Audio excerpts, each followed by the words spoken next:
And another thing that was said in some of the reports we got was that you were innovative and into the latest technology. I like that, and I'd like to know how you would apply the latest technology to our police force in Columbus. Well, again, it depends. Looking at what the resources are, I'm not completely versed in, but I would tell you that in my experience, what has worked as a chief who's come in and rebuilt those 3 police departments. One is to look at software which is user-friendly for the officers. And so one of those techniques is to be able to do crime reporting in a police car, instead of having to run back to a substation or to run back to the police department and do that data. To make sure that within those police vehicles that the software is able to do link analysis and connect different cases, different names, different license plates. In essence, you want to give the police officers and your investigators the ability to work smarter, and not necessarily more costly, but smarter. So that would be one thing. Other innovations, our department was one of the first in the state of Washington to receive a National Institute of Justice grant, and it put a funded crime scene technician into the patrol operation. So as a small agency, and I recognize there are some resources already here in the department, but we were able to start, I hate to use the terminology, but there's this thing called the CSI effect. Now everybody who watches TV thinks that you pull out lasers and do all these new things. By and large, you can't do that across the United States. You can do little pieces for very important crimes, but you don't have the technology that TV gives you, to solve a case in 32 minutes. But what you can do is to utilize those forensic abilities to, again, allow your officers and investigators to work smarter and to let some of the science, solve your cases. So those are somewhat innovative, but I would call some of that nowadays in police work common sense. That's good. You mentioned before about keeping your stakeholders informed. I think that's very important. We have a lot of unsolved crime here in this community, and we have had over the last 10, 12 years. I noticed in the last report, the annual report, and you did give an annual report each year. I saw it printed in the Peninsula Daily News there, your little newspaper, the one that also calls you bombastic. Yes.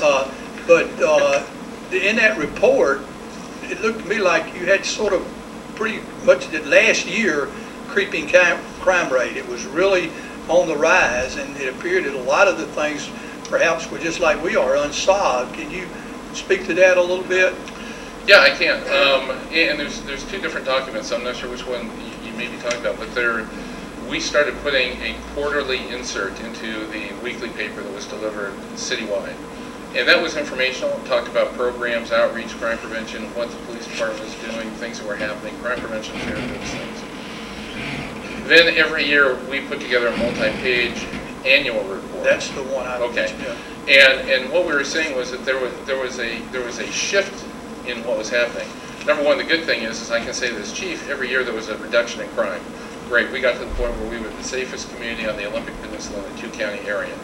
So that was good. Now, since I left, we've had a doubling of crime, and now we have the highest crime rate of any city on the Olympic Peninsula. Now, I'm not going to say that's only because I left, but it does require a coach. There was starting to be a change in the type of crime. Most of the crime in Sequim had traditionally been property related, burglaries, thefts, those kinds of things.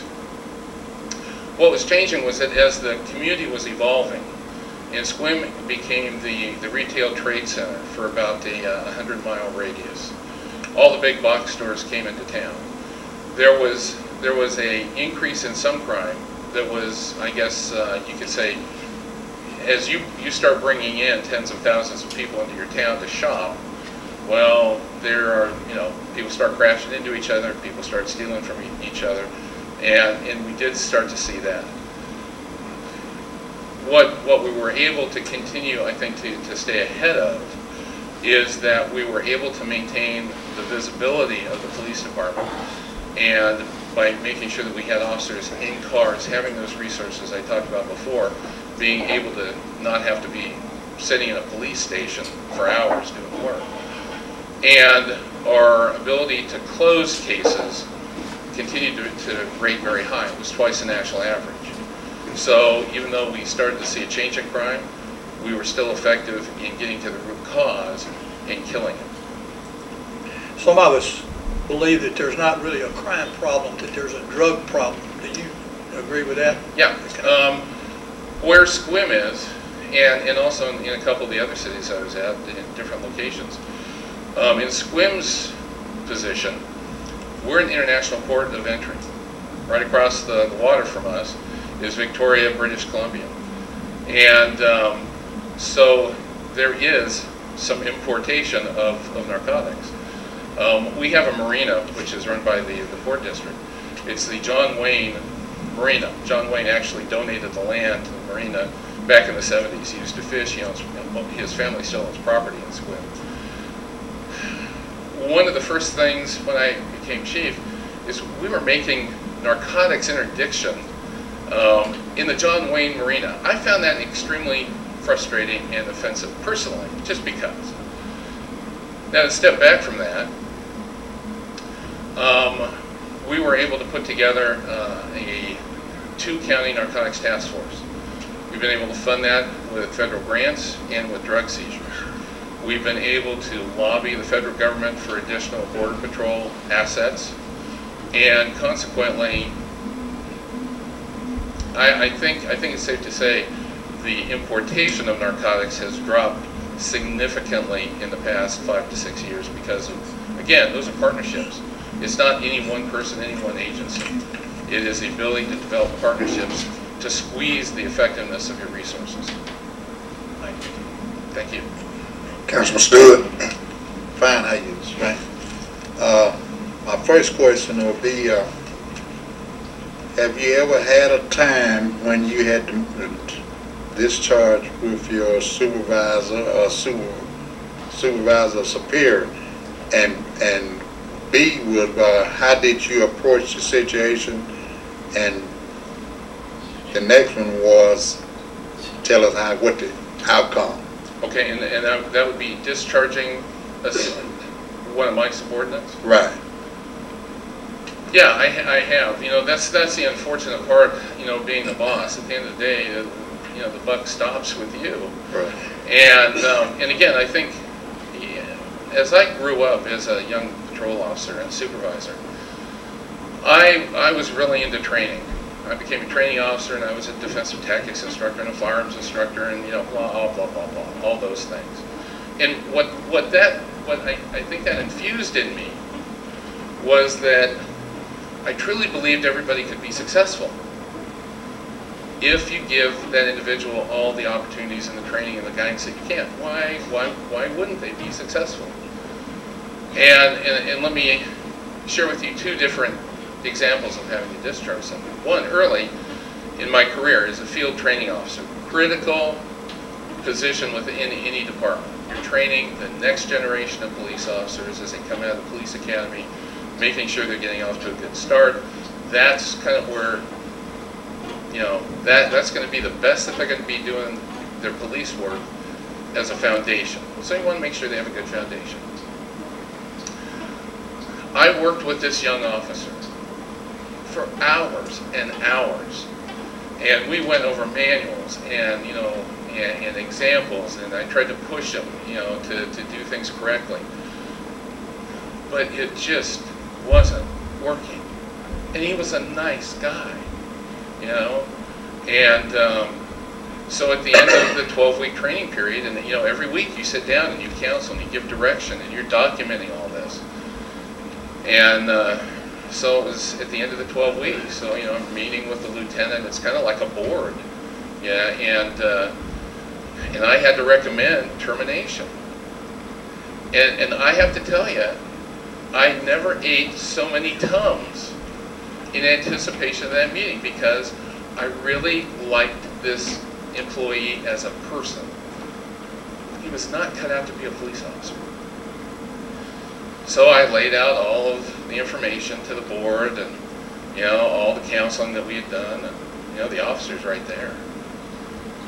And I sat down, and of course then the officer gets up to talk to the board. And the first thing out of his mouth was, he got to the microphone and he said, "I'm so glad that Bob, you know, presented this, because I really don't think I should be a police officer." And I thought, why didn't you tell me that 3 or 6 weeks ago? So I had empathy, probably too much. Yeah, I had ownership in trying to train somebody. That's one example. Another example was, and this was a lot easier. I was the undersheriff in Benton County, Oregon. New sheriff had come on, didn't have a law enforcement background, had retired out of the military, great guy. And he brought me on because I had a lot of managerial experience. And then he wanted me to take over internal affairs investigation for the sheriff's office. So the sheriff's office had a corrections division, parole, probation, law enforcement, and emergency management. I didn't think that was a good idea. As an undersheriff, you're a political appointee. So when, you know, the political chips don't quite even out, you might be gone, and you don't have a lot of recourse. And I shared that with the sheriff, and he said, "No, no, Bob, I have a lot of political chips. You do what you have to do, I'll be there." Okay. So I start, you know, getting a couple cases, and you know, there's a small suspension, there's a couple days off, there's some written reprimand. Then the sheriff brings in a box and puts it on my desk. He says, "I've had this complaint on my desk. It's about a sexual assault case that the parents of the victim and the suspect both think was not investigated properly." I thought, oh wow. So I dig through the case, and I'm not feeling comfortable with the thoroughness of this investigation. So then I audit that detective's caseload. Well, at the end of the day, we find 132 crimes that were not properly investigated. That should probably be on 60 Minutes. That's horrendous. At the end of the day, that detective was terminated. The sergeant who was a supervisor, was allowed to retire early in lieu of being terminated. And the lieutenant in charge of the law enforcement division was demoted to sergeant. Quite frankly, that was pretty easy. Okay. My second one, tell us about your budget preparation and expense and budget. You know, as unsexy as budgeting is, you live or you die by the budget. And over the years, I have managed law enforcement budgets up to $8.3 million. As the interim city manager in Sequim, I think the total city budget was $23 million. I have never gone over a budget. I have often wished that I had more in a budget.